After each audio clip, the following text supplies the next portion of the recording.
Punjabi radio ਜੀ ਵਾਸਤੇ ਸੁਣ ਰਹੇ ਸਾਰੇ ਸਰੋਤਿਆਂ ਨੂੰ ਬਲਵਿੰਦਰ ਕੌਰ ਵੱਲੋਂ ਪਿਆਰ ਭਰੀ ਸਤਿ ਸ਼੍ਰੀ ਅਕਾਲ ਜੀ। ਪ੍ਰੋਗਰਾਮ ਖਬਰ ਤੇ ਨਜ਼ਰ ਪ੍ਰੋਗਰਾਮ ਦੇ ਵਿੱਚ ਸਾਡੇ ਨਾਲ ਹੁੰਦੇ ਨੇ ਬਲਤੇਜ ਪੰਨੂ ਜੀ, ਦੱਸਦੇ ਨੇ ਭਾਰਤ ਵਿੱਚ ਪੰਜਾਬ ਦੇ ਵਿੱਚ ਕੀ ਕੁਛ ਵਾਪਰਦਾ ਹੈ।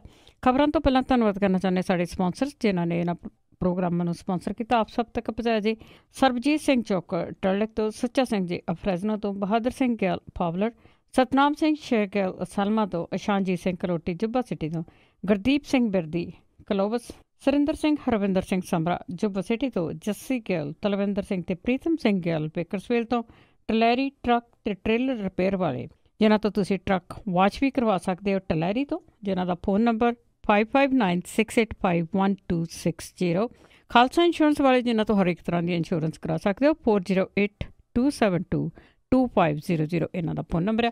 ਤੇ ਵੱਧਦੇ ਆ ਕੁਛ ਖਬਰਾਂ ਵੱਲ। ਸਾਡੇ ਨਾਲ ਜੁੜ ਚੁੱਕੇ ਨੇ ਬਲਤੇਜ ਪੰਨੂ ਜੀ, ਸਤਿ ਸ਼੍ਰੀ ਅਕਾਲ, ਸਵਾਗਤ ਹੈ ਜੀ। ਸਤਿ ਸ਼੍ਰੀ ਅਕਾਲ ਜੀ, ਧੰਨਵਾਦ ਜੀ, ਬਹੁਤ ਮਿਹਰਬਾਨੀ। ਹਾਂਜੀ, ਸਭ ਤੋਂ ਪਹਿਲਾਂ ਆਪਾਂ ਉਹ ਜੱਜਾਂ ਦੀ ਗੱਲ ਕਰਦੇ ਹਾਂ। ਜਿਸ ਤਰ੍ਹਾਂ ਕਈ ਕੇਸ ਆ ਉਹ ਲਟਕ ਜਾਂਦੇ ਆ, ਬਾਹਰੋਂ ਲੱਗਦਾ ਹੁੰਦਾ ਕਿ ਸੁਲਝ ਗਏ ਆ, ਤਾਂ ਇਸੇ ਤਰ੍ਹਾਂ ਜੱਜਾਂ ਵਾਲਾ ਮਾਮਲਾ ਵੀ ਅਣਸੁਲਝਿਆ। ਐਕਚੁਅਲੀ ਜਿਹੜਾ ਇਹਨਾਂ ਦਾ IT ਵਿੰਗ ਹੈ ਨਾ ਜੀ, ਉਹ ਕੀ ਕਰਦਾ ਹੈ, ਉਹਦਾ ਪਿਛਲੇ 3 ਸਾਲ ਤੋਂ ਇਹ ਪ੍ਰੈਕਟਿਸ ਜਿਹੜੀ ਹੈ ਜੀ ਉਹ ਜਾਰੀ ਹੈ ਕਿ ਜਦੋਂ ਕੋਈ ਇਸ ਤਰ੍ਹਾਂ ਦਾ ਇਸ਼ੂ ਉੱਠ ਕੇ ਖੜਾ ਹੁੰਦਾ ਤੇ ਸੋਸ਼ਲ ਮੀਡੀਆ ਦੇ ਰਾਹੀਂ ਜਿਹੜਾ ਜੀ ਉਹ ਅਸਲ ਇਸ਼ੂ ਜਿਹੜਾ ਉਹਦੇ ਤੋਂ ਧਿਆਨ ਡਾਈਵਰਟ ਕਰ ਦਿੱਤਾ ਜਾਂਦਾ ਤੇ ਨਵੀਆਂ ਚੀਜ਼ਾਂ ਜਿਹੜੀਆਂ ਉਸ ਕੇਸ ਨਾਲ ਰਿਲੇਟਡ ਨਹੀਂ ਹੁੰਦੀ ਉਹ ਜ਼ਿਆਦਾ ਜਿਹੜੀਆਂ ਜੀ ਉਹ ਖਿਲਾਰ ਦਿੱਤੀਆਂ ਜਾਂਦੀਆਂ। ਇਵਨ RSS ਦੇ ਕੁਝ ਆਗੂ ਵੀ ਜਿਹੜੇ ਉਹਨਾਂ ਨੇ ਓਪਨਲੀ ਲਿਖਿਆ ਜੱਜਾਂ ਦੇ ਖਿਲਾਫ, ਜਿਨ੍ਹਾਂ ਨੇ ਜਿਹੜੀ ਇਹ ਪ੍ਰੈਸ ਕਾਨਫਰੰਸ ਕੀਤੀ ਸੀਗੀ। ਬੇਸ਼ੱਕ ਜਿਹੜੇ ਅਟਾਰਨੀ ਜਨਰਲ ਨੇ ਉਹਨਾਂ ਦਾ ਬਿਆਨ ਛਪਿਆ ਸੀਗਾ ਕਿ ਮਸਲਾ ਸੁਲਝਾ ਲਿਆ ਗਿਆ। ਮੈਂ ਕੱਲ ਵੀ ਗੱਲ ਕੀਤੀ ਸੀ, ਕਹਿੰਦੇ ਚਾਹ ਦੇ ਕੱਪ ਦੇ ਵਿੱਚ ਆਇਆ ਉਬਾਲ ਸੀ, ਪਰ ਉਹ ਵੀ ਆਪਣੇ ਬਿਆਨ ਤੋਂ ਪਲਟ ਗਏ। ਕਹਿੰਦੇ ਮੈਂ ਇਹ ਨਹੀਂ ਕਿਹਾ, ਮੈਂ ਤਾਂ ਇਹ ਕਿਹਾ ਸੀਗਾ ਕਿ ਇਹ ਮਸਲਾ ਜਿਹੜਾ ਅਜੇ ਸੁਲਝਣ ਦੇ ਵਾਸਤੇ ਕੁਛ ਦਿਨ ਜਿਹੜੇ ਆ ਉਹ ਲੱਗਣਗੇ। ਭਾਰਤ ਦੇ ਚੀਫ ਜਸਟਿਸ ਦੀਪਕ ਮਿਸ਼ਰਾ ਨੇ ਜਿਹੜਾ ਸੁਪਰੀਮ ਕੋਰਟ ਦੇ 4 ਜੱਜਾਂ ਜਿਨ੍ਹਾਂ ਨੇ ਚੀਫ ਜਸਟਿਸ ਦੇ ਖਿਲਾਫ ਗੰਭੀਰ ਮਸਲਿਆਂ ਦੇ ਨਾਲ ਸੰਬੰਧਿਤ ਜਿਹੜੀਆਂ ਪਟੀਸ਼ਨਾਂ ਨੇ, ਜਿਹੜੀਆਂ ਜਨਹਿਤ ਪਟੀਸ਼ਨਾਂ ਨੇ, ਇਹਦੇ ਵੰਡ ਦੇ ਮੁੱਦੇ ਸਣੇ ਦੋਸ਼ ਲਾਏ ਸੀ, ਉਹਨਾਂ ਦੇ ਨਾਲ ਮੁਲਾਕਾਤ ਜਿਹੜੀ ਹੈ ਉਹ ਕੀਤੀ ਆ। ਇਹਨਾਂ ਜੱਜਾਂ 'ਚ ਜੇ ਚੇਲਾਮੇਸ਼ਵਰ, ਰੰਜਨ ਗੋਗੋਈ, MB ਲੋਕਰ ਤੇ ਕੁਰੀਅਨ ਜੋਜ਼ਫ ਜਿਹੜੇ ਉਹ ਸ਼ਾਮਲ ਨੇ। 15 ਮਿੰਟ ਇਹਨਾਂ ਦੇ ਨਾਲ ਜਿਹੜੀ ਹੈ ਉਹ ਮੁਲਾਕਾਤ ਕੀਤੀ, ਪਰ ਇਹ ਕਿਹਾ ਜਾ ਰਿਹਾ ਜੀ ਕਿ ਜਨਤਕ ਤੌਰ ਦੇ ਉੱਤੇ ਦੋਸ਼ ਲਾਏ ਜਾਣ ਤੋਂ ਬਾਅਦ ਪੈਦਾ ਹੋਇਆ ਜਿਹੜਾ ਸੰਕਟ, ਕਿਹਾ ਜਾ ਰਿਹਾ ਕਿ ਇਹ ਸ਼ਾਂਤ ਹੋ ਗਿਆ, ਪਰ ਬਗਾਵਤ ਵਾਲੀ ਚਿਣਗ ਜਿਹੜੀ ਹੈ ਜੀ ਉਹ ਪੂਰੇ ਤਰੀਕੇ ਦੇ ਨਾਲ ਅਜੇ ਵੀ ਜਿਹੜੀ ਹੈ ਉਹ ਚੱਲ ਰਹੀ ਆ। ਵੇਣੂਗੋਪਾਲ ਹੋਰਾਂ ਨੇ ਇਹ ਗੱਲ ਕਹੀ, ਜਿਹੜੇ ਕਿ ਅਟਾਰਨੀ ਜਨਰਲ ਨੇ, ਕਿ ਇਹ ਸੰਕਟ ਅਜੇ ਹੱਲ ਜਿਹੜਾ ਜੀ ਉਹ ਨਹੀਂ ਹੋਇਆ। ਕਹਿੰਦੇ ਕਿ 2-3 ਦਿਨਾਂ ਦੇ ਵਿੱਚ ਜਿਹੜਾ ਉਹ ਹੱਲ ਹੋ ਜਾਊਗਾ। ਹੁਣ ਸਵਾਲ ਜਿਹੜਾ ਸਭ ਤੋਂ ਵੱਡਾ ਇਹ ਆ ਕਿ 2-3 ਦਿਨਾਂ ਦੇ ਵਿੱਚ ਇਹ ਕਿਵੇਂ ਹੱਲ ਹੋਊਗਾ। ਜਿਹੜੀ ਉਹਨਾਂ ਨੇ ਬੈਂਚ ਜਿਹੜੇ ਬਣਾਏ ਆ ਜਿਹੜੇ ਚੀਫ ਜਸਟਿਸ ਨੇ, ਉਹਦੇ ਵਿੱਚ ਇਹਨਾਂ 4 ਅਹਿਮ ਜਿਹੜੇ ਜੱਜ ਨੇ ਉਹਨਾਂ ਨੂੰ ਨਹੀਂ ਲਿਆ ਗਿਆ, ਜਿਹਦੇ ਕਰਕੇ ਇਹ ਗੱਲ ਬੜੀ ਜਿਹੜੀ ਹੈ ਜੀ ਉਹ ਕਲੀਅਰ ਦਿਖ ਰਹੀ ਆ ਅਜੇ ਵੀ ਕਿ ਕਹਾਣੀ ਜਿਹੜੀ ਉਹ ਬਣੀ ਨਹੀਂ। ਸੁਪਰੀਮ ਕੋਰਟ ਦੇ ਵਿੱਚ ਜਿਹੜਾ ਜਸਟਿਸ ਲੋਇਆ ਵਾਲੇ ਮਾਮਲੇ ਦੀ ਸੁਣਵਾਈ ਸੀਗੀ ਜੀ, ਉਹਦੇ ਵਿੱਚ ਮਹਾਰਾਸ਼ਟਰ ਸਰਕਾਰ ਨੂੰ ਇਹ ਹੁਕਮ ਦਿੱਤਾ ਸੁਪਰੀਮ ਕੋਰਟ ਨੇ ਕਿ ਜਸਟਿਸ BS ਲੋਇਆ ਦੀ ਮੌਤ ਦੇ ਨਾਲ ਸੰਬੰਧਿਤ ਸਾਰੇ ਦਸਤਾਵੇਜ਼ ਜਿਹੜੇ ਆ ਉਹ ਪਟੀਸ਼ਨਰਾਂ ਨੂੰ ਸੌਂਪੇ ਜਾਣ, ਜਿਨ੍ਹਾਂ ਦੇ ਵੱਲੋਂ ਇਸ ਵਿਸ਼ੇਸ਼ CBI ਜੱਜ ਦੀ ਮੌਤ ਦੇ ਕਾਰਨਾਂ ਦੀ ਜਿਹੜੀ ਆ ਉਹ ਇੰਡੀਪੈਂਡੈਂਟ ਜਾਂਚ ਮੰਗੀ ਜਾ ਰਹੀ ਹੈ। ਦੂਜੇ ਪਾਸੇ ਖਬਰਾਂ ਜਿਹੜੀਆਂ ਜੀ ਉਹ ਇਹ ਵੀ ਆ ਰਹੀਆਂ ਨੇ ਕਿ ਜਿਹੜੇ ਉਹ ਸਬੂਤ ਨੇ ਜਸਟਿਸ ਲੋਇਆ ਹੋਰਾਂ ਦੀ ਮੌਤ ਦੇ ਨਾਲ ਜੁੜੇ ਹੋਏ, ਉਹਨਾਂ ਦੀ ਲਗਾਤਾਰ ਟੈਂਪਰਿੰਗ ਜਾਰੀ ਹੈ ਜੀ। ਬਿਲਕੁਲ ਜੀ, ਤੁਸੀਂ ਜਿਸ ਤਰ੍ਹਾਂ ਦੱਸਿਆ ਐਡੀ ਛੇਤੀ ਤਾਂ ਕੁਛ ਵੀ ਨਹੀਂ ਹੋਊਗਾ ਜੀ। ਉਹ ਤਾਂ ਕੇਸ ਨਾ ਬਕਾਉਂਦੇ ਤਾਂ ਆਪਣਾ ਕਿਸ ਤਰ੍ਹਾਂ ਉਹ ਸੁਲਝਾ ਲੈਣਗੇ। ਤੇ ਅੱਗੇ ਆਪਾਂ ਰਾਣਾ ਗੁਰਜੀਤ ਦੇ ਅਸਤੀਫੇ ਦੀ ਜੇ ਗੱਲ ਕਰੀਏ ਤਾਂ ਮੁਸੀਬਤ ਬਣਿਆ ਹੋਇਆ। ਬਿਲਕੁਲ ਜੀ, ਐਕਚੁਅਲੀ ਮੁੱਖ ਮੰਤਰੀ ਹੋਰਾਂ ਦੇ ਵਾਸਤੇ ਤਾਂ ਇਹ ਜਿਹੜੀ ਹੈ ਜੀ ਉਹ ਮੁਸੀਬਤ ਬਣ ਕੇ ਆਇਆ। ਕਿਹਾ ਇਹ ਜਾ ਰਿਹਾ ਜੀ ਕਿ ਜਦੋਂ ਇਹ ਮਾਮਲਾ ਉੱਠਿਆ ਸੀਗਾ ਉਦੋਂ, ਕਿਉਂਕਿ ਜਿਹੜਾ ਜੀ ਦੋਸਤੀ ਨਿਭਾਉਣ 'ਚ ਮਾਹਰ ਨੇ ਕੈਪਟਨ ਅਮਰਿੰਦਰ ਸਿੰਘ ਹੋਰੀ, ਦੋਸਤੀ ਕਰਕੇ ਹੀ ਉਹਨਾਂ ਨੇ ਉਦੋਂ ਇਹਦੇ ਉੱਤੇ ਜਿਹੜਾ ਜੀ ਉਹ ਸਟੈਪ ਨਹੀਂ ਲਿਆ। ਉਦੋਂ ਲੈ ਲੈਂਦੇ ਤੇ ਸ਼ਾਇਦ ਮਾਮਲਾ ਜਿਹੜਾ ਜੀ ਇੱਥੋਂ ਤੱਕ ਨਾ ਜਾਂਦਾ। ਜਿਹੜੇ 4 ਮੁਲਾਜ਼ਮ ਸੀਗੇ ਰਾਣਾ ਗੁਰਜੀਤ ਸਿੰਘ ਹੋਰਾਂ ਦੇ, ਜਿਹਦੇ 'ਚ ਉਹਨਾਂ ਦਾ ਰਸੋਈਆ ਵੀ ਸ਼ਾਮਲ ਸੀਗਾ, ਉਹਨੇ ਜਿਵੇਂ 26.5 ਕਰੋੜ ਰੁਪਏ 'ਚ ਨਵੇਂ ਸ਼ਹਿਰ ਦੇ ਪਿੰਡ ਜਿਹੜਾ ਜੀ ਸੈਦਪੁਰ ਦੇ ਨੇੜੇ ਜਿਹੜੀ ਮਿੱਲ ਸੀ ਉਹਦੇ ਉੱਤੇ ਨਾ ਸਿਰਫ ਬਿਡ ਕੀਤੀ ਬਲਕਿ ਸਫਲਤਾ ਦੇ ਨਾਲ ਜਿਹੜੀ ਸੀਗੀ ਉਹ ਬਿਡ ਇੱਥੋਂ ਜਿਹੜਾ ਸੀਗਾ ਜੀ ਇਹ ਸਾਰਾ ਮਾਮਲਾ ਸ਼ੁਰੂ ਹੋਇਆ। ਜੇ ਆਪਾਂ ਥੋੜੀ ਜਿਹੀ ਨਿਗਾਹ ਇਹਦੇ 'ਚ ਮਾਰੀਏ ਤਾਂ ਤਕਰੀਬਨ ਮਈ ਦੇ ਵਿੱਚ ਜਿਹੜਾ ਜੀ 94 ਰੇਤ ਤੇ ਬਜਰੀ ਦੀਆਂ ਖੱਡਾਂ ਕੀ ਨਿਲਾਮੀ ਜਿਹੜੀ ਸੀ ਇਹਦੀ ਹੋਈ। ਔਰ ਇਹਦੇ ਵਿੱਚ ਜਿਹੜਾ ਸੀਗਾ ਜੀ ਇਹਦੇ ਮੁਲਾਜ਼ਮਾਂ ਨੇ ਬਹੁਤੀਆਂ ਖੱਡਾਂ ਜਿਹੜੀਆਂ ਸੀਗੀਆਂ ਜੀ ਉਹ ਲੈ ਲਈਆਂ। ਰੌਲਾ ਪੈ ਗਿਆ। ਜਸਟਿਸ ਨਾਰੰਗ ਕਮਿਸ਼ਨ ਜਿਹੜਾ ਜੀ ਉਹ ਬਣਾ ਦਿੱਤਾ ਗਿਆ, ਇੱਕ ਮੈਂਬਰੀ ਜੁਡੀਸ਼ੀਅਲ ਕਮਿਸ਼ਨ। ਜਿਹੜੇ ਆਮ ਆਦਮੀ ਪਾਰਟੀ ਸੀ ਜੀ ਉਹਨੇ ਜਸਟਿਸ ਨਾਰੰਗ ਦੀ ਨਿਰਪੱਖਤਾ ਦੇ ਉੱਤੇ ਸਵਾਲ ਉਠਾਏ, ਕਿਉਂਕਿ ਜਸਟਿਸ ਨਾਰੰਗ ਹੋਰਾਂ ਦਾ ਬੇਟਾ ਜਿਹੜਾ ਜੀ ਉਹ ਰਾਣਾ ਜਿਹੜੀ ਇਹਨਾਂ ਦੀ ਫਰਮ ਹੈ ਉਹਦਾ ਉਹ ਵਕੀਲ ਹੈ।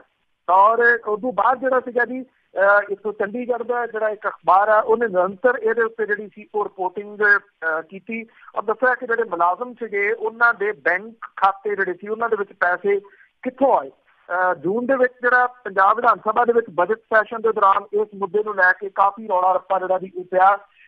ਸਰਕਾਰ ਨੇ ਮੰਤਰੀ ਦੇ ਮੁਲਾਜ਼ਮਾਂ ਨੂੰ ਖੱਡਾਂ ਦੀ ਅਲਾਟਮੈਂਟ ਦੇ ਉੱਤੇ ਜੁਲਾਈ ਦੇ ਵਿੱਚ ਜਿਹੜੀ ਜੀ ਉਹ ਜਾ ਕੇ ਰੋਕ ਲਾਈ। ਅਗਸਤ ਦੇ ਵਿੱਚ ਨਾਰੰਗ ਕਮਿਸ਼ਨ ਨੇ ਰਾਣਾ ਗੁਰਜੀਤ ਹੋਰਾਂ ਨੂੰ ਜਿਹੜੀ ਉਹ ਕਲੀਨ ਚਿੱਟ ਦੇ ਦਿੱਤੀ। ਜਨਵਰੀ ਦੇ ਵਿੱਚ ਫਿਰ ਜਿਹੜਾ ਜੀ ਇਹ ਖੁਲਾਸਾ ਹੋਇਆ ਕਿ ਹੋਰ ਵੀ ਕਈ ਖੱਡਾਂ ਜਿਹੜੀਆਂ ਜੀ ਉਹ ਹਾਸਲ ਕੀਤੀਆਂ ਗਈਆਂ ਸੀਗੀਆਂ। ਹੁਣ ਜਦੋਂ ਮਾਮਲਾ ਰਾਣਾ ਗੁਰਜੀਤ ਹੋਰਾਂ ਦੇ ਮੁੰਡੇ ਦੇ ਉੱਤੇ ਆ ਗਿਆ, ਈਡੀ ਨੇ ਉਹਨੂੰ ਸੰਮਨ ਜਿਹੜੇ ਕੀਤੇ ਹੋਏ ਆ, ਅੱਜ ਉਹਨੇ ਈਡੀ ਦੇ ਸਾਹਮਣੇ ਜਿਹੜਾ ਜੀ ਉਹ ਪੇਸ਼ ਹੋਣਾ। ਜਦੋਂ ਇਹ ਜਿਹੜਾ ਅਗਲੀ ਗਲਤੀ ਜਿਹੜੀ ਹੈ ਜੀ ਉਹ ਕੈਪਟਨ ਅਮਰਿੰਦਰ ਸਿੰਘ ਹੋਰੀ ਇਹ ਕਰ ਰਿਹਾ ਕਿ ਜਦੋਂ ਇਹ ਅਸਤੀਫਾ 8 ਤਰੀਕ ਦਾ ਆਇਆ ਪਿਆ ਉਹਨਾਂ ਨੇ ਇਹਨੂੰ ਜਿਹੜਾ ਜੀ ਉਹ ਦੱਬੀ ਰੱਖਿਆ, ਇਸ ਕਰਕੇ ਕਿ ਸ਼ਾਇਦ ਇਹ ਮਾਮਲਾ ਜਿਹੜਾ ਜੀ ਉਹਦੀ ਜਿਹੜਾ ਉਹ ਸੁਲਝ ਜਾਊਗਾ। ਹੁਣ ਰਾਹੁਲ ਗਾਂਧੀ ਹੋਰਾਂ ਦੇ ਦਖਲ ਤੋਂ ਬਾਅਦ ਇਹ ਅਸਤੀਫਾ ਲਗਭਗ ਜਿਹੜਾ ਜੀ ਉਹ ਤੈਅ ਆ। ਇਹ ਕਿਹਾ ਜਾ ਰਿਹਾ ਸੀਗਾ ਜੀ ਕਿ ਜਿਹੜੇ ਮੰਤਰੀ ਮੰਡਲ 'ਚ ਵਾਧਾ ਹੋਣ ਦੀ ਬਜਾਏ ਇਹ ਜਿਹੜਾ ਜੀ ਉਹ ਘਟੂਗਾ, ਕਿਉਂਕਿ ਰਾਹੁਲ ਗਾਂਧੀ ਹੋਰਾਂ ਤੱਕ ਗੱਲ ਪਹੁੰਚੀ ਹੈ। ਇਹ ਵੀ ਕਿਹਾ ਜਾ ਰਿਹਾ ਜੀ ਕਿ ਉਹਦੇ ਕਹੇ ਦੇ ਉੱਤੇ ਹੀ ਇਹ ਅਸਤੀਫਾ ਜਿਹੜਾ ਉਹ ਲਿਆ ਗਿਆ। ਬੇਸ਼ੱਕ ਕੈਪਟਨ ਅਮਰਿੰਦਰ ਸਿੰਘ ਹੋਰੀ ਕਹੀ ਜਾਣ ਕੇ ਅਜੇ ਪ੍ਰਵਾਨ ਨਹੀਂ ਕੀਤਾ, ਬਾਅਦ ਜਿਹੜਾ ਜੀ ਪਤਾ ਲੱਗੂਗਾ ਹਾਈ ਕਮਾਂਡ ਦੇ ਦਖਲਾਂ ਤੋਂ ਬਾਅਦ ਜਿਹੜਾ ਜੀ ਉਹ ਪਤਾ ਲੱਗੂਗਾ। ਪਰ ਇਹ ਕਿਹਾ ਜਾ ਰਿਹਾ ਕਿ ਹਾਈ ਕਮਾਂਡ ਕਿਸੇ ਵੀ ਹਾਲਤ ਦੇ ਵਿੱਚ ਰਾਣਾ ਗੁਰਜੀਤ ਨੂੰ ਜਿਹੜਾ ਜੀ ਉਹ ਕੈਰੀ ਫਾਰਵਰਡ ਨਹੀਂ ਕਰੂਗੀ, ਜਿੰਨਾ ਰੌਲਾ ਇਸ ਮਾਮਲੇ ਦੇ ਉੱਤੇ। ਔਰ ਅੱਜ ਦਾ ਦਿਨ ਇਸ ਪੱਖੋਂ ਬੜਾ ਅਹਿਮ ਹੋਊਗਾ ਕਿ ਇਨਫੋਰਸਮੈਂਟ ਡਾਇਰੈਕਟੋਰੇਟ ਜਿਹੜੀ ਹੈ ਜੀ ਉਹ ਕਿੰਨਾ ਸੈਟਿਸਫਾਈਡ ਹੁੰਦੀ ਹੈ ਜਿਹੜੇ ਜਵਾਬ ਅੱਜ ਰਾਣਾ ਗੁਰਜੀਤ ਸਿੰਘ ਹੋਰਾਂ ਦੇ ਬੇਟੇ ਨੇ ਜਲੰਧਰ ਦੇ ਵਿੱਚ ਹੋ ਰਹੀ ਪੁੱਛਗਿੱਛ ਦੇ ਵਿੱਚ ਦੇਣੇ।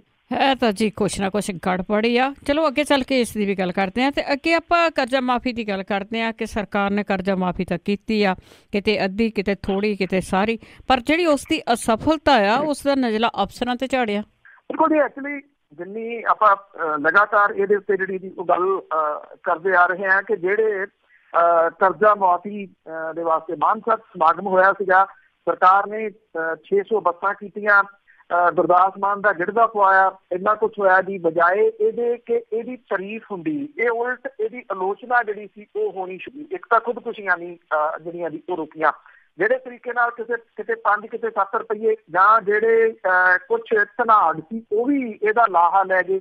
ਇਹ ਗੜਬੜੀਆਂ ਜਿਹੜੀਆਂ ਦੀ ਕਿੱਥੋਂ ਹੋਈਆਂ, ਇਹਦੇ ਕਰਕੇ ਸਰਕਾਰ ਦੀ ਜਿਹੜੀ ਆਲੋਚਨਾ ਸੀ ਉਹ ਜ਼ਿਆਦਾ ਹੋਣੀ ਸ਼ੁਰੂ ਹੋ ਗਈ। ਹੁਣ ਸਰਕਾਰ ਜਿਹੜੀ ਹੈ ਜੀ ਉਹ ਕਿਸੇ ਤਰੀਕੇ ਦੇ ਨਾਲ ਇਸ ਆਲੋਚਨਾ ਤੋਂ ਬਚਣ ਦੇ ਵਾਸਤੇ ਜਿਹੜੀ ਉਹਨਾਂ ਨੇ ਮੀਟਿੰਗ ਵੀ ਕੀਤੀ, ਸਾਰਾ ਕੁਛ ਜਿਹੜਾ ਜੀ ਉਹ ਕੀਤਾ ਜਾ ਰਿਹਾ। ਹੁਣ ਇਹ ਕਿਹਾ ਜਾ ਰਿਹਾ ਜੀ ਕਿ ਜਿਹੜਾ ਇਹ ਕਰਜ਼ਾ ਮੁਆਫੀ ਦਾ ਸ਼ੁਰੂ ਹੋਇਆ ਸੀਗਾ ਜੀ, ਇਹਦੇ ਚੱਕਰ ਵੀ ਉਹਦੇ ਵਿੱਚ ਜਿਹੜਾ ਜੀ ਉਹ ਫਸਦੀ ਜਾ ਰਹੀ ਹੈ। ਕਾਂਗਰਸੀ ਵਿਧਾਇਕਾਂ ਦੇ ਦਬਾਅ ਕਰਕੇ ਸਰਕਾਰ ਦੇ ਵੱਲੋਂ ਕਰਜ਼ਾ ਮੁਆਫੀ ਦੀ 17 ਅਕਤੂਬਰ 2017 ਨੂੰ ਜਾਰੀ ਕੀਤਾ ਗਿਆ ਨੋਟੀਫਿਕੇਸ਼ਨ ਵੀ ਹਵਾ 'ਚ ਲਟਕ ਗਿਆ। ਹੁਣ ਸੋਧਿਆ ਹੋਇਆ ਨੋਟੀਫਿਕੇਸ਼ਨ ਕਾਂਗਰਸੀ ਵਿਧਾਇਕਾਂ ਦੀ ਰਾਏ ਤੇ ਉਹਨਾਂ ਦੀਆਂ ਸੂਚੀਆਂ ਦੇਖਣ ਦੀ ਖਾਹਿਸ਼ ਪੂਰੀ ਕਰਨ ਤੋਂ ਬਾਅਦ ਜਾਰੀ ਹੋਣ ਦੇ ਜਿਹੜਾ ਜੀ ਉਹ ਆਸਾਰ ਨੇ। ਕਦੋਂ ਸੂਚੀਆਂ ਦੇਖਣਗੇ, ਕਦੋਂ ਅਗਲਾ ਨੋਟੀਫਿਕੇਸ਼ਨ ਜਾਰੀ ਹੋਊਗਾ, ਇੱਕ ਸਵਾਲੀਆ ਜਿਹੜਾ ਜੀ ਉਹ ਚਿੰਨ੍ਹ ਲੱਗ ਗਿਆ।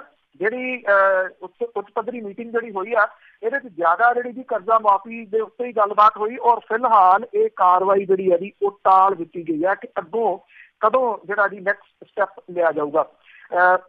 ਹਾਲਾਂਕਿ ਹਫ਼ਤਾ ਪਹਿਲਾਂ ਮੁੱਖ ਮੰਤਰੀ ਹੋਰਾਂ ਨੇ ਜਿਹੜਾ 1,60,000 ਖਾਤਿਆਂ ਦੇ 580 ਕਰੋੜ ਰੁਪਏ ਦੀ ਕਰਜ਼ਾ ਮੁਆਫੀ ਦਾ ਨਿਬੇੜਾ 31 ਜਨਵਰੀ ਤੱਕ ਕਰਨ ਦਾ ਐਲਾਨ ਕੀਤਾ ਸੀ, ਪਰ ਲੱਗਦਾ ਨਹੀਂ ਇਹ ਜਿਹੜੀ ਇਹਦੀ ਕਹਾਣੀ ਅੱਗੇ ਤੁਰੂਗੀ।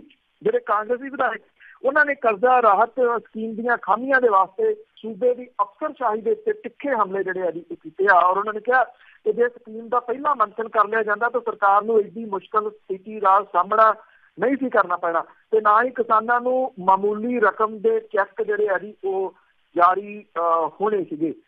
ਜਿਹੜੇ ਇਹ ਵਿਧਾਇਕ ਨੇ ਜੀ ਉਹ ਇਹ ਕਹਿ ਰਹੇ ਨੇ ਕਿ ਅਫਸਰਸ਼ਾਹੀ ਜਿਹੜੀ ਆ ਉਹਨੇ ਇਹ ਸਾਰੀ ਜਿਹੜੀ ਇਹਦੀ ਸਕੀਮ ਇੱਕ ਕਿਸਮ ਦੇ ਨਾਲ ਫੇਲ ਕੀਤੀ ਆ ਜਿਹੜੀ ਸਰਕਾਰ ਦੀ। ਹੁਣ ਜਿਹੜੇ ਕੁਝ ਕਾਂਗਰਸੀ ਆਗੂ ਨੇ ਇਹ ਵੀ ਕਹਿੰਦੇ ਨੇ ਕਿ ਇਹਨਾਂ ਦੇ ਵਿੱਚ ਕੁਝ ਅਫਸਰ ਨੇ ਜਿਹੜੇ ਕਿ ਅਕਾਲੀਆਂ ਦੇ ਨੇੜਲੇ ਨੇ, ਔਰ ਉਹਨਾਂ ਨੇ ਜਾਣਬੁੱਝ ਕੇ ਸਰਕਾਰ ਦੀ ਕਿਰਕਰੀ ਕਰਨ ਦੇ ਵਾਸਤੇ ਇਹ ਸਾਰਾ ਕੁਝ ਜਿਹੜਾ ਦੀ ਉਹ ਕੀਤਾ। ਹਾਲਾਂਕਿ ਅਕਾਲੀ ਦਲ ਇਹ ਕਹਿੰਦਾ ਕਿ ਇਹ ਸਰਕਾਰ ਦੀ ਜਿਹੜੀ ਆਪਣੀ ਅਸਫਲਤਾ ਆ ਉਹ ਦੂਜਿਆਂ ਦੇ ਸਿਰ ਦੇ ਉੱਤੇ ਇਹ ਜਿਹੜਾ ਦੀ ਉਹ ਮੜਨਾ ਚਾਹੁੰਦੀ ਹੈ। ਸੋ ਲੈਣਾ ਤਾਂ ਸੀ ਜੀ ਜਿਹੜਾ ਲਾਹਾ ਸਿਆਸੀ ਲਾਹਾ, ਕਿ ਇਹਦਾ ਸਿਆਸੀ ਲਾਹਾ ਮਿਲੇ, ਪਰ ਇਹ ਉਲਟਾ ਜਿਹੜਾ ਜੀ ਉਹ ਪੈਂਦਾ ਨਜ਼ਰ ਆ ਰਿਹਾ। ਇਹਦੇ ਉੱਤੇ ਕਿੰਤੂ ਪਰੰਤੂ ਜਿਹੜੇ ਆ ਜੀ ਉਹ ਜ਼ਿਆਦਾ ਹੋ ਰਹੇ ਆ, ਬਜਾਏ ਇਹਦੇ ਕਿ ਸਰਕਾਰ ਦੀ ਕਰਜ਼ਾ ਮੁਆਫੀ ਭਰੀ। ਜਿਹੜੇ ਕਿਸਾਨ ਨੇ ਉਹ ਵੀ ਔਖੇ ਨੇ ਜੀ, ਔਰ ਜਿਹੜੇ ਕਿਸਾਨ ਮਜ਼ਦੂਰ ਨੇ ਉਹ ਔਖੇ ਨੇ। ਜਿਹੜੇ ਖੁਦਕੁਸ਼ੀ ਕਰਕੇ ਪਰਿਵਾਰ ਹੈ ਜੀ ਉਹ ਆਪਣੀ ਜਗ੍ਹਾ ਦੇ ਉੱਤੇ। ਬਿਲਕੁਲ ਜੀ, ਪਰ ਇਹਨਾਂ ਨੂੰ ਗਲਤੀਆਂ ਤੋਂ ਕੁਛ ਨਾ ਸਿੱਖਣ ਦੀ ਜ਼ਰੂਰਤ ਹੈ। ਤੇ ਅੱਗੇ ਆਪਾਂ ਪੰਜਾਬ ਦੇ ਹੇਠਲੇ ਪਾਣੀਆਂ ਦੀ ਗੱਲ ਕਰੀਏ ਕਿ ਕਈ ਜਗ੍ਹਾ ਦੇ ਉੱਤੇ ਉਸ ਦੇ ਵਿੱਚ ਜ਼ਹਿਰ ਘੁਲਿਆ ਹੋਇਆ। ਦੇਖੋ ਜੀ, ਐਕਚੁਅਲੀ ਦੇਖੋ ਪੰਜ ਆਬ ਜਿਹੜਾ ਦਰਿਆਵਾਂ ਦੇ ਨਾਂ ਦੇ ਉੱਤੇ ਕਹ ਲਓ ਕਿ ਜਿਹੜਾ ਸੂਬਾ ਬਣਿਆ ਉਹਦਾ ਪਾਣੀ ਪੀਣ ਯੋਗ ਨਹੀਂ ਰਿਹਾ ਜੀ, ਔਰ ਇਹਦੀ ਲਗਾਤਾਰ ਗੱਲ ਜਿਹੜੀ ਹੈ ਜੀ ਉਹ ਹੁੰਦੀ ਰਹਿੰਦੀ ਆ। ਹੁਣ ਇਹ ਨਵੀਂ ਰਿਪੋਰਟ ਜਿਹੜੀ ਹੈ ਜੀ ਉਹ ਦੱਸਦੀ ਆ ਕਿ ਪੰਜਾਬ ਦੇ ਵਿੱਚ ਵੱਡੀ ਗਿਣਤੀ ਲੋਕਾਂ ਦੀ ਕੈਂਸਰ ਦੇ ਨਾਲ ਮੌਤ, ਪਾਣੀਆਂ ਵਿੱਚ ਜ਼ਹਿਰੀਲੇ ਤੱਤਾਂ ਦੀ ਗਿਣਤੀ ਡਰਾਉਣੇ ਪੱਧਰ ਦੇ ਉੱਤੇ ਜਿਹੜੀ ਹੈ ਜੀ ਉਹ ਪਹੁੰਚ ਚੁੱਕੀ ਹੋਈ ਆ।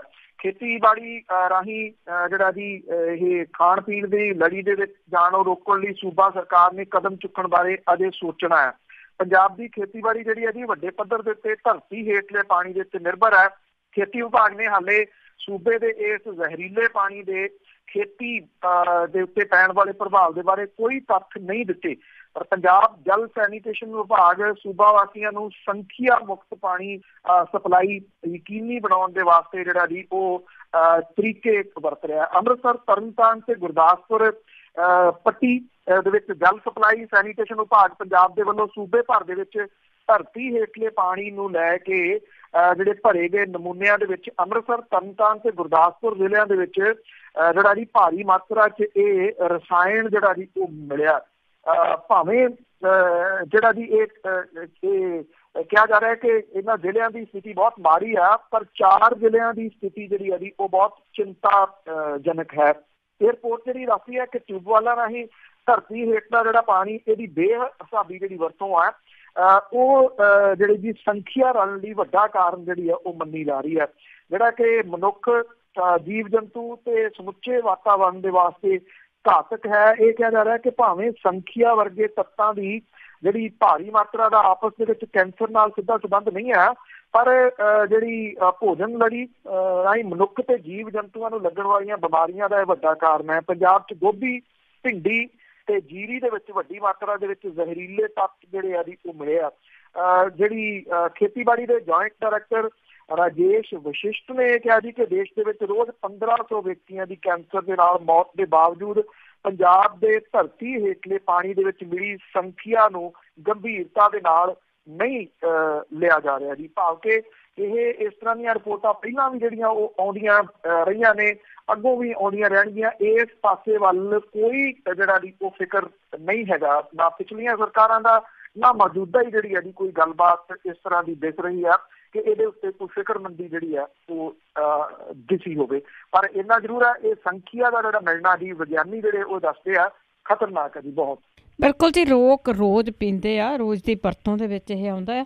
ਤੇ ਅੱਗੇ ਆਪਾਂ ਚਰਨਜੀਤ ਚੱਢਾ ਦੀ ਗੱਲ ਕਰੀਏ ਤਾਂ ਉਸ ਦੇ ਖਿਲਾਫ ਖੜੀ ਹੋਈ ਉਸ ਦੀ ਅਤਰੰਗ ਕਮੇਟੀ। ਐਕਚੁਅਲੀ ਜਿਵੇਂ ਕੱਲ ਲੱਗ ਹੀ ਰਿਹਾ ਸੀਗਾ ਜੀ ਕਿ ਆਵਾਜ਼ਾਂ ਜਿਹੜੀਆਂ ਜੀ ਉਹਦੇ ਵਿਰੋਧ ਦੇ ਵਿੱਚ ਉੱਠ ਰਹੀਆਂ ਨੇ, ਤੋ ਉਸੇ ਤਰੀਕੇ ਦੇ ਨਾਲ ਜਿਹੜਾ ਜੀ ਇਹ ਅੰਤਰਿੰਗ ਕਮੇਟੀ ਦੀ ਜਿਹੜੀ ਮੀਟਿੰਗ ਹੋਈ ਆ ਉਹਦੇ ਵਿੱਚ ਇੱਕ ਮਤਾ ਪਾਇਆ ਗਿਆ। ਸ਼੍ਰੋਮਣੀ ਗੁਰਦੁਆਰਾ ਪ੍ਰਬੰਧਕ ਕਮੇਟੀ ਦੀ ਅੰਤਰਿੰਗ ਕਮੇਟੀ ਇਹ ਕਿਹਾ ਗਿਆ ਜੀ ਕਿ ਵੀਡੀਓ ਮਾਮਲੇ ਦੇ ਵਿੱਚ ਚੀਫ ਖਾਲਸਾ ਦੀਵਾਨ ਦੇ ਸਾਬਕਾ ਪ੍ਰਧਾਨ ਚਰਨਜੀਤ ਸਿੰਘ ਚੱਢਾ ਦੇ ਖਿਲਾਫ ਸਖਤ ਕਾਰਵਾਈ ਦੀ ਹਮਾਇਤ ਜਿਹੜੀ ਹੈ ਜੀ ਇਹਨਾਂ ਨੇ ਕੀਤੀ, ਔਰ ਅਕਾਲ ਤਖਤ ਦੇ ਜਥੇਦਾਰ ਦੇ ਕੋਲੇ ਇਹ ਅਗਲੀ ਕਾਰਵਾਈ ਦੇ ਵਾਸਤੇ ਭੇਜਿਆ ਗਿਆ ਹੈ। ਜਿਹੜੇ ਸ਼੍ਰੋਮਣੀ ਗੁਰਦੁਆਰਾ ਪ੍ਰਬੰਧਕ ਕਮੇਟੀ ਦੇ ਪ੍ਰਧਾਨ ਹੈ, ਬੇਸ਼ੱਕ ਉਹ ਪਹਿਲਾਂ ਤਾਂ ਹਿਚਕਚਾ ਰਹੇ ਸੀ ਇਸ ਮੁੱਦੇ ਤੇ ਗੱਲ ਕਰਨ ਲਈ, ਪਰ ਕਿਉਂਕਿ ਪੱਤਰਕਾਰਾਂ ਦੇ ਸਾਰੇ ਜਿਹੜੇ ਸਵਾਲ ਸੀਗੇ ਜੀ ਇਸੇ ਦੇ ਉੱਤੇ ਹੀ ਕੇਂਦਰਿਤ ਰਹੇ, ਫਿਰ ਉਹਨਾਂ ਨੂੰ ਜਿਹੜਾ ਉਹ ਕਹਿਣਾ ਪਿਆ ਕਿ ਜਿਵੇਂ ਸਾਬਕਾ ਅਕਾਲੀ ਮੰਤਰੀ ਸੁੱਚਾ ਸਿੰਘ ਲੰਗਾਹ ਦੇ ਖਿਲਾਫ ਜਿਹੜਾ ਅਕਾਲ ਤਖ਼ਤ ਤੋਂ ਸਖਤ ਕਾਰਵਾਈ ਕੀਤੀ ਗਈ ਸੀ, ਉਸੇ ਤਰੀਕੇ ਦੇ ਨਾਲ ਚਰਨਜੀਤ ਸਿੰਘ ਚੱਢਾ ਦੇ ਖਿਲਾਫ ਲੱਗੇ ਦੋਸ਼ਾਂ ਦੇ ਉੱਤੇ ਵੀ ਕਾਰਵਾਈ ਜਿਹੜੀ ਆ ਉਹ ਹੋਣੀ ਚਾਹੀਦੀ ਆ। ਇਹ ਮਤਾ ਜਿਹੜਾ ਜੀ ਉਹ ਪਾਸ ਕੀਤਾ ਗਿਆ ਔਰ ਅਕਾਲ ਤਖ਼ਤ ਦੇ ਜਥੇਦਾਰ ਨੂੰ ਇਹ ਅਪੀਲ ਕੀ ਗਈ ਆ ਕਿ ਸਿੱਖ ਕਿਰਦਾਰ ਨੂੰ ਢਾਹ ਲਾਉਣ ਵਾਲੇ ਲੋਕਾਂ ਦੇ ਖਿਲਾਫ ਬਣਦੀ ਕਾਰਵਾਈ ਜਿਹੜੀ ਆ ਉਹ ਕੀਤੀ ਜਾਵੇਗੀ। ਜਿਹੜਾ ਇਹਦੇ ਵਿੱਚ ਇਹ ਵੀ ਦੱਸਿਆ ਗਿਆ ਜੀ ਕਿ ਮੁੰਬਈ ਦੇ ਵਿੱਚ ਗੁਰੂ ਗੋਬਿੰਦ ਸਿੰਘ ਜੀ ਦੇ ਪ੍ਰਕਾਸ਼ ਪੁਰਬ ਸੰਬੰਧੀ ਜਿਹੜੀ ਗੁਰਮਤਿ ਸਮਾਗਮ ਦੇ ਵਿੱਚ ਰਹਿਤ ਮਰਿਆਦਾ ਦੀ ਉਲੰਘਣਾ ਮਾਮਲੇ ਦੇ ਉੱਤੇ ਸ਼੍ਰੋਮਣੀ ਕਮੇਟੀ ਨੇ ਆਪਣਾ ਪੱਲਾ ਜਿਹੜਾ ਜੀ ਉਹ ਝਾੜ ਲਿਆ ਔਰ ਜਿਹੜੇ ਸ਼੍ਰੋਮਣੀ ਕਮੇਟੀ ਦੇ ਪ੍ਰਧਾਨ ਆ ਜੀ ਉਹਨੇ ਕਿਹਾ ਕਿ ਜਦੋਂ ਪਤਿਤ ਸਿੱਖ ਗਾਇਕ ਮੀਕਾ ਸਿੰਘ ਵੱਲੋਂ ਕੀਰਤਨ ਕੰਮ ਕਰਕੇ ਮਰਿਆਦਾ ਦੀ ਉਲੰਘਣਾ ਹੋਈ ਸੀ ਤਾਂ ਉਹ ਉਸ ਵੇਲੇ ਉੱਥੇ ਜਿਹੜਾ ਜੀ ਉਹ ਹਾਜ਼ਰ ਨਹੀਂ ਸੀਗੇ ਤੇ ਇਸ ਵਿਸ਼ੇ ਦੇ ਉੱਤੇ ਅਕਾਲ ਤਖ਼ਤ ਦੇ ਜਥੇਦਾਰ ਹੀ ਜਿਹੜਾ ਜੀ ਉਹ ਕੁਝ ਕਹਿ ਸਕਦੇ ਨੇ। ਜਿਹੜੇ ਅਕਾਲ ਤਖ਼ਤ ਦੇ ਜਥੇਦਾਰ ਨੇ ਉਹ ਪਹਿਲਾਂ ਹੀ ਇਹ ਕਹਿ ਕੇ ਪੱਲਾ ਜਿਹੜਾ ਜੀ ਉਹ ਝਾੜ ਚੁੱਕੇ ਆ ਕਿ ਇਹ ਸਮਾਗਮ ਸ਼੍ਰੋਮਣੀ ਕਮੇਟੀ ਮੈਂਬਰ ਦੇ ਵੱਲੋਂ ਸ਼੍ਰੋਮਣੀ ਕਮੇਟੀ ਦੇ ਸਹਿਯੋਗ ਦੇ ਨਾਲ ਕਰਵਾਇਆ ਗਿਆ ਸੀ ਤੇ ਹੁਣ ਸ਼੍ਰੋਮਣੀ ਕਮੇਟੀ ਦੇ ਜਿਹੜੇ ਪ੍ਰਧਾਨ ਨੇ ਉਹ ਕਹਿੰਦੇ ਆ ਜੀ ਕਿ ਮੈਂ ਤਾਂ ਉਸ ਵੇਲੇ ਉੱਥੇ ਹੈ ਨਹੀਂ ਸੀਗਾ। ਇਹਦਾ ਜਵਾਬ ਜਥੇਦਾਰ ਦੇਣਗੇ। ਜਥੇਦਾਰ ਕਹਿੰਦੇ ਆ ਜੀ ਇਹਦਾ ਜਵਾਬ ਜਿਹੜਾ ਜੀ ਉਹ ਸ਼੍ਰੋਮਣੀ ਗੁਰਦੁਆਰਾ ਪ੍ਰਬੰਧਕ ਕਮੇਟੀ ਦੇਊਗੀ। ਸੋ ਦੋਵੇਂ ਜਿਹੜੇ ਆ ਜੀ ਇਸ ਮਾਮਲੇ ਦੇ ਉੱਤੇ ਕੋਈ ਸਥਿਤੀ ਸਪਸ਼ਟ ਕਰਨ ਦੇ ਵਾਸਤੇ ਤਿਆਰ ਨਹੀਂ ਕਿ ਇੱਕ ਪਾਸੇ ਪਹਿਲਾਂ ਜਿਹੜਾ ਜੀ ਇਹ ਉੱਠਿਆ ਕਿ ਕੌਮ ਨੂੰ ਜਿਹੜਾ ਜੀ 5 ਤਰੀਕ ਨੂੰ ਮਨਾ ਲੈਣ ਦਿੱਤਾ ਜਾਵੇ, ਗੁਰਪੁਰਬ ਸਾਹਿਬਜ਼ਾਦਿਆਂ ਦੀ ਸ਼ਹੀਦੀ ਦੇ ਵਿਚਾਲੇ ਨਾ ਲਿਆਂਦਾ ਜਾਵੇ। ਉਦੋਂ ਤਾਂ ਜਥੇਦਾਰ ਦੀ ਅੜੀ ਜਿਹੜੀ ਸੀ ਉਹ ਕਾਇਮ ਰਹੀ।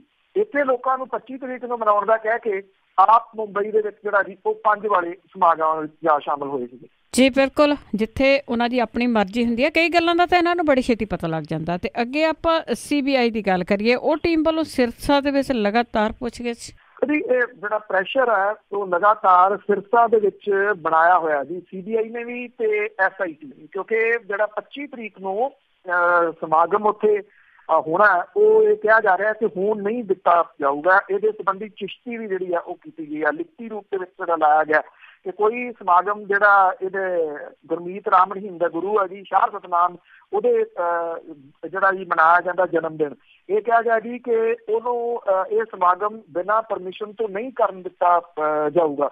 ਉਧਰ ਜਿਹੜਾ ਡੇਰਾ ਸਿਰਸਾ ਦੇ ਜਿਹੜੇ ਸਾਧ ਸੀਗੇ ਉਹਨਾਂ ਨੂੰ ਨਪੁੰਸਕ ਬਣਾਉਣ ਦੇ ਮਾਮਲੇ ਦੇ ਵਿੱਚ ਜਾਂਚ ਕਰ ਰਹੀ ਜਿਹੜੀ CBI ਦੀ ਟੀਮ ਹੈ ਉਹਨੇ ਲਗਾਤਾਰ ਦੂਜੇ ਦਿਨ ਵੀ ਕਈ ਜਿਹੜੇ ਡੇਰੇ ਦੇ ਸਾਬਕਾ ਸਾਧੂ ਨੇ ਉਹਨਾਂ ਤੋਂ ਪੁੱਛਗਿੱਛ ਕੀਤੀ ਹੈ। ਜਿਹੜੇ ਇਹਦੇ ਵਿੱਚ ਕਈ ਇੰਸਪੈਕਟਰ ਰੈਂਕ ਦੇ ਜਿਹੜੇ ਜੀ ਉਹ ਆਫੀਸਰ ਸ਼ਾਮਲ ਨੇ। ਡੇਰਾ ਮੁਖੀ ਰਾਮ ਰਹੀਮ ਦੇ ਸਾਬਕਾ ਡਰਾਈਵਰ ਖੱਟਾ ਸਿੰਘ ਨੂੰ ਇਹ ਨਾਲ ਲੈ ਕੇ ਜਿਹੜਾ ਜੀ ਉਹ ਗਈ ਹੋਈ ਆ, ਕਿਉਂਕਿ ਖੱਟਾ ਸਿੰਘ ਨੇ ਇਹ ਜਿਹੜਾ ਜੀ ਇਸ਼ੂ ਉਠਾਇਆ ਸੀਗਾ। ਬੇਸ਼ੱਕ ਉਹਦੀ ਗਵਾਹੀ ਜਿਹੜੀ ਆ ਜੀ ਉਹ CBI ਦੀ ਅਦਾਲਤ ਦੇ ਵਿੱਚ ਨਹੀਂ ਮੰਨੀ ਗਈ। ਜਿਹੜਾ ਛਤਰਪਤੀ ਕਾਂਡ ਸੀਗਾ ਜਿਹੜਾ ਪੱਤਰਕਾਰ ਮਾਰਿਆ ਸੀ ਉਸ ਮਾਮਲੇ ਦੇ ਵਿੱਚ, ਪਰ ਜਿਹੜਾ ਸਾਬਕਾ ਡਰਾਈਵਰ ਆ ਖੱਟਾ ਸਿੰਘ ਇਸ ਮਾਮਲੇ ਦੇ ਵਿੱਚ ਉਹਦੇ ਤੋਂ ਪੁੱਛ ਪੜਤਾਲ ਜਿਹੜੀ ਆ ਜੀ ਉਹ ਕੀਤੀ ਗਈ ਆ। ਡੇਰੇ ਦੇ ਸਾਬਕਾ ਸਾਧ ਗੁਰਦਾਸ ਸਿੰਘ ਤੂਰ ਜਿਹੜਾ ਜੀ ਉਹਦੇ ਤੋਂ ਵੀ ਪੁੱਛਗਿੱਛ ਕੀਤੀ ਗਈ ਆ। ਟੀਮ ਨੇ ਨਵੇਂ ਤੇ ਪੁਰਾਣੇ ਡੇਰੇ ਤੋਂ ਇਲਾਵਾ ਨੇੜਲੇ ਪਿੰਡ ਨੇਜੀਆ, ਖੇੜਾ ਤੇ ਬੇਗੂ ਦਾ ਦੌਰਾ ਵੀ ਕੀਤਾ। ਡੇਰੇ ਦੇ ਕਰੀਬ 400 ਸਾਧੂਆਂ ਨੂੰ ਨਪੁੰਸਕ ਬਣਾਉਣ ਦੇ ਮਾਮਲੇ ਦੇ ਵਿੱਚ ਹਾਈ ਕੋਰਟ ਦੇ ਵੱਲੋਂ CBI ਜਾਂਚ ਕਰਨ ਦੇ ਆਦੇਸ਼ ਜਿਹੜੇ ਜੀ ਉਹ ਦਿੱਤੇ ਹੋਏ ਸੀਗੇ। ਡੇਰਾ ਮੁਖੀ ਨੂੰ ਜਿਹੜਾ ਜੀ ਇਹ ਸਜ਼ਾ ਹੋਣ ਤੋਂ ਬਾਅਦ ਸਰਸਾ ਦੇ ਵਿੱਚ ਹੋਈ ਸਾਰਪੂਕ ਮਾਮਲੇ ਦੇ ਵਿੱਚ ਸਰਸਾ ਪੁਲਿਸ ਨੇ ਜਿਹੜਾ ਜੀ ਗੁਰਮੀਤ ਰਾਮ ਰਹੀਮ ਦੀ ਮੂੰਹ ਬੋਲੀ ਜਿਹੜੀ ਧੀ ਆ ਹਨੀਪ੍ਰੀਤ ਤੇ ਨਿੱਜੀ ਸਹਾਇਕ ਰਕੇਸ਼ ਤੇ ਡੇਰਾ ਮੁਖੀ ਦੀ ਸੁਰੱਖਿਆ ਦੇ ਵਿੱਚ ਲੱਗੀ ਗੱਡੀ ਦਾ ਡਰਾਈਵਰ ਜਿਹੜਾ ਕਰਮਜੀਤ ਉਹਨੂੰ ਅੰਬਾਲਾ ਜੇਲ੍ਹ ਤੋਂ ਪ੍ਰੋਡਕਸ਼ਨ ਵਾਰੰਟ ਦੇ ਉੱਤੇ ਜਿਹੜਾ ਜੀ ਉਹ ਲਿਆਂਦਾ ਔਰ ਇਹਨਾਂ ਦੋਨਾਂ ਨੂੰ ਜਿਹੜਾ ਜੀ ਸਰਸੇ ਦੀ ਅਦਾਲਤ ਦੇ ਵਿੱਚ ਪੇਸ਼ ਕਰਕੇ 3 ਦਿਨਾਂ ਦਾ ਪੁਲਿਸ ਰਿਮਾਂਡ ਜਿਹੜਾ ਉਹ ਲਿਆ ਗਿਆ ਇਹਨਾਂ ਦਾ ਜਿਹੜਾ ਜੀ। ਔਰ ਇਹ ਕਿਹਾ ਜਾ ਰਿਹਾ ਜੀ ਕਿ ਇਸ ਮਾਮਲੇ ਦੇ ਵਿੱਚ ਜਿਹੜੇ ਨਪੁੰਸਕ ਬਣਾਏ ਗਏ ਲੋਕ ਨੇ ਉਸ ਮਾਮਲੇ ਦੇ ਵਿੱਚ ਵੀ ਇਹਨਾਂ ਤੋਂ ਪੁੱਛਗਿੱਛ ਜਿਹੜੀ ਹੈ ਜੀ ਉਹ ਕੀਤੀ ਜਾਊਗੀ। ਬੇਸ਼ੱਕ ਇਹ ਮਾਮਲੇ ਜਿਹੜੇ ਜੀ ਪੁਰਾਣੇ ਚੱਲ ਰਹੇ ਆ, ਪਰ ਪਹਿਲਾਂ ਜਿੰਨੀ ਦੇਰ ਤੱਕ ਗੁਰਮੀਤ ਰਾਮ ਰਹੀਮ ਉੱਥੇ ਰਿਹਾ ਜੀ ਕਿਸੇ ਦੀ ਜ਼ਰੂਰਤ ਨਹੀਂ ਕਿ ਉੱਥੇ ਅੰਦਰ ਜਿਹੜਾ ਜਾ ਕੇ ਉਹ ਇਸ ਕਿਸਮ ਦੀ ਪੁੱਛਗਿੱਛ ਜਿਹੜੀ ਆ ਜੀ ਉਹ ਕਰ ਸਕੇ। ਇਸ ਕਰਕੇ ਉਮੀਦ ਜਿਹੜੀ ਉਹ ਪ੍ਰਗਟਾਈ ਜਾ ਰਹੀ ਹੈ ਕਿ CBI ਦੇ ਵੱਲੋਂ ਜਿਵੇਂ ਜਿਨ੍ਹਾਂ ਪਿੰਡਾਂ ਥਾਵਾਂ ਦੇ ਉੱਤੇ ਪਹੁੰਚ ਕੇ ਜਿਹੜੇ ਸਾਬਕਾ ਸਾਧੂ ਨੇ ਇੱਥੋਂ ਦੇ ਉਹਨਾਂ ਤੋਂ ਪੁੱਛਗਿੱਛ ਕੀਤੀ ਗਈ ਹੈ, ਇਹਦੇ ਨਾਲ ਕਈ ਅਹਿਮ ਖੁਲਾਸੇ ਜਿਹੜੇ ਆ ਉਹ ਹੋ ਸਕਦੇ ਆ। ਉਧਰ SIT ਦੇ ਜਿਹੜੇ ਵੀ ਸੂਤਰਾਂ ਦੇ ਮੁਤਾਬਕ ਅਜੇ ਤੱਕ ਵੀ ਜਿਹੜੀ ਇੱਕ ਇਹਦੀ ਨੰਬਰ 2 ਮੰਨੀ ਜਾਂਦੀ ਸੀ ਡੇਰੇ ਦੇ ਵਿੱਚ ਵਿਪਾਸਨਾ ਇੰਸਾ, ਉਹਦਾ ਅਜੇ ਤੱਕ ਕੋਈ ਪਤਾ ਜਿਹੜਾ ਜੀ ਪਤਾ ਨਹੀਂ ਲੱਗ ਰਿਹਾ ਜਿਹਦੇ ਤੇ ਗ੍ਰਿਫਤਾਰੀ ਵਾਰੰਟ ਜਾਰੀ ਹੋ ਜੀ। ਕਈ ਵਾਰੀ ਆਪਣੇ ਦੇਸ਼ ਦੇ ਅੰਦਰ ਹੀ ਜਿਹੜੇ ਬੰਦੇ ਗਵਾਚ ਜਾਂਦੇ ਉਹ ਹੀ ਨੇ ਇਹਨਾਂ ਨੂੰ ਲੱਭਦੇ ਜੀ। ਅਤੇ ਇੱਕ ਵਾਰੀ ਫਿਰ ਮੁੜਦੇ ਹਾਂ ਜੀ ਆਪਾਂ ਰਾਣਾ ਗੁਰਜੀਤ ਵੱਲ, ਕਿਉਂਕਿ ਇੰਨੀ ਪ੍ਰੋਪਰਟੀ ਆ, ਇੰਨਾ ਕੁਛ ਇਹਦਾ ਬਣਿਆ ਹੋਇਆ। ਕੀ ਇਸ ਦੇ ਬਾਪ ਅਮੀਰ ਸੀ? ਇਹ ਕਿਸ ਤਰ੍ਹਾਂ ਇੰਨਾ ਅਮੀਰ ਹੋ ਗਿਆ? ਨਹੀਂ ਜੀ, ਜਿਹੜੀਆਂ ਪਿਛਲੀਆਂ ਵਿਧਾਨ ਸਭਾ ਦੀਆਂ ਚੋਣਾਂ ਹੋਈਆਂ ਨੇ ਉਹਦੇ ਵਿੱਚ ਰਾਣਾ ਗੁਰਜੀਤ ਸਿੰਘ ਹੋਰੀ ਸਭ ਤੋਂ ਵੱਧ ਅਮੀਰ ਕੈਂਡੀਡੇਟ ਨੇ। ਉਹਨਾਂ ਨੇ 168 ਕਰੋੜ ਦੀ ਜਿਹੜੀ ਜਾਇਦਾਦ ਐਲਾਨੀ ਹੋਈ ਹੈ, ਜਿਹੜੀ ਉਹਨਾਂ ਨੇ ਫਾਰਮ ਭਰੇ ਸੀਗੇ ਉਹਦੇ ਵਿੱਚ। ਰਾਣਾ ਗੁਰਜੀਤ ਸਿੰਘ ਹੋਰੀ ਮੌਜੂਦਾ ਜਿਹੜਾ ਜੀ ਇਸ ਜਗ੍ਹਾ ਦੇ ਉੱਤੇ ਕਿਵੇਂ ਪਹੁੰਚ ਗਏ, ਕਿਉਂਕਿ ਉਹ ਕੈਪਟਨ ਅਮਰਿੰਦਰ ਸਿੰਘ ਹੋਰਾਂ ਦੇ ਖਾਸਮ ਖਾਸ ਨੇ, ਪਾਵਰਫੁਲ ਵਿਅਕਤੀ ਦੇ ਵਜੋਂ ਜਿਹੜਾ ਜੀ ਉਹ ਜਾਣੇ ਜਾਂਦੇ ਨੇ।